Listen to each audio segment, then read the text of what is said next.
Welcome to this explainer. Today, we're diving straight into the secret language of spiritual symbols. We're going to unpack why they actually matter, what they represent, and crucially, how to read them as deeply structured systems of human meaning, not just, mysterious or pretty decorations. Let's jump right in. So imagine holding a simple wedding ring in the palm of your hand. Physically, it's literally just a tiny circle of metal. It doesn't physically contain trust or commitment in the same way a cardboard box holds a physical gift. But it powerfully points to those things, right? It gives our human minds a brilliant shortcut to something incredibly profound and entirely invisible. And that brings us to the core anchor for this entire explainer. A symbol is simply a visible shape carrying an invisible meaning. I really want you to keep this in the back of your mind as we go. Because honestly, once you grasp this concept, the vague stuff suddenly becomes highly structured, and what feels like pure magic suddenly becomes completely readable. Think of it kind of like a doorway. You can stand there and admire the beautiful wood or the intricate frame, sure, but its actual purpose, the whole reason it's even there, is to be walked through. A symbol is basically an invitation. It invites the mind to step from the visible, physical world right into unseen realities. It doesn't spell everything out in plain text. Instead, it hands you a clue. So, to really work, every real symbol needs two layers: the form and the meaning.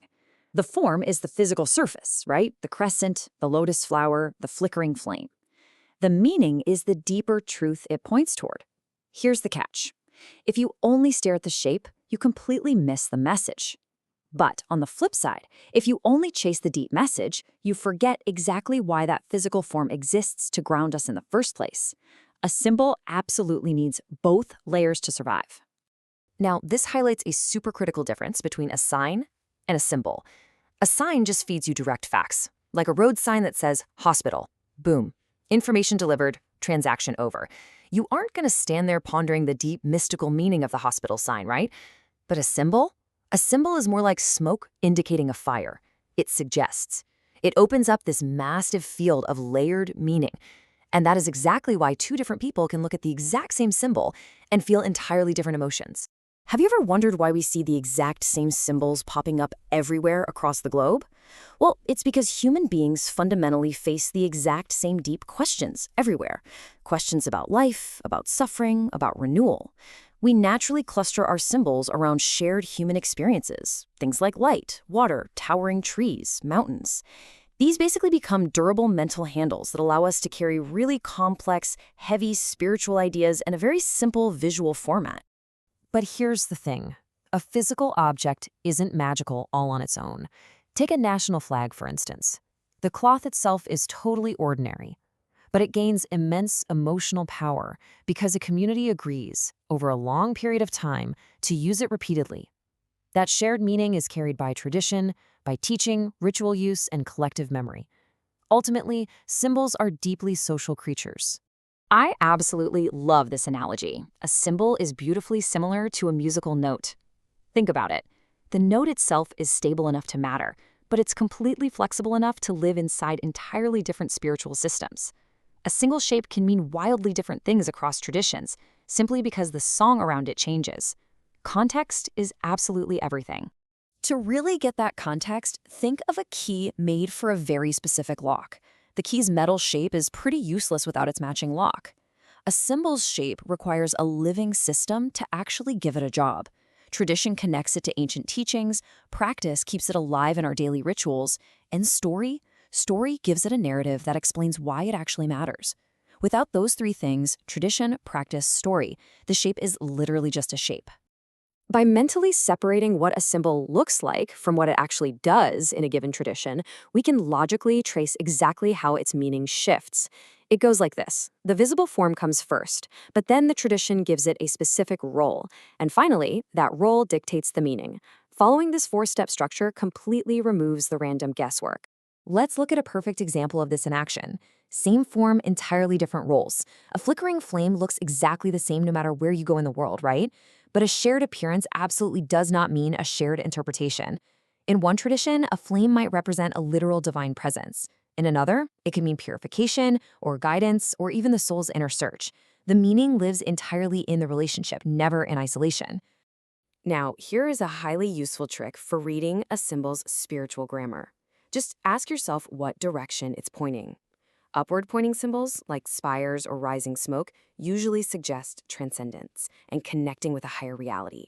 Inward pointing symbols, like mandalas, point to deep reflection, discipline, and inner transformation. Outward symbols, those focus on community, protection, and shared identity. So yeah, direction is a massive clue. And this is exactly why we have to impartially look at the context. Take the crescent and star. On a national flag, it's clearly pointing to a specific country's geopolitical identity, but place it inside a religious setting and it instantly links to Islamic identity. Carve it into an architectural detail somewhere else, and it might just carry historical or cultural memory. If you only look at the shape itself, you completely miss the complex system that's determining its actual role in that exact moment. Because of this, we have to really resist the urge to flatten a symbol. Asking, hey, what does this picture mean once and for all, is just way too shallow. Instead, the deeper question we need to be asking is, what exact work does this symbol do in this specific tradition? We have to step inside the system to see how these symbols hold on to centuries of devotion, pain, and identity. When you start reading symbols with this kind of nuanced, holistic approach, literally everything changes. You stop being this confused outsider trying to guess at hidden mystical secrets. Instead, you start seeing the profound, intricate relationship between form, function, and faith. You make room for layers of meaning and historical shifts. You basically learn how to read the spiritual grammar of the world. Which leads us to a pretty profound realization. At the very deepest level, these symbols act as bridges between our inner and outer lives. A symbol doesn't just carry meaning, it actively shapes our perception. It trains our attention. It takes invisible, messy inner realities, things like profound grief, soaring hope, or the deep desire for peace, and it gives them a physical form. It helps entire communities see the world through a shared, unifying lens. So if there is one ultimate takeaway to carry forward from this entire explainer, it's this. Symbols do not hide meaning from us. Not at all. They actually teach us how to see meaning. They aren't roadblocks or puzzles designed to confuse us.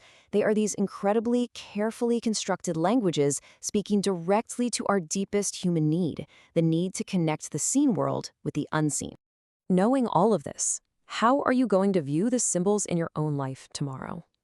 The next time you encounter a symbol, whether it's in a book, on a building, or even sitting right on your desk, take a second to slow down. Look past the physical shape. Ask yourself what tradition actually breathed life into it, and try to uncover the deeper truth it's pointing toward. What invisible realities are hiding in plain sight around you right now? Thanks for joining me on this explainer, and keep exploring those deeper meanings.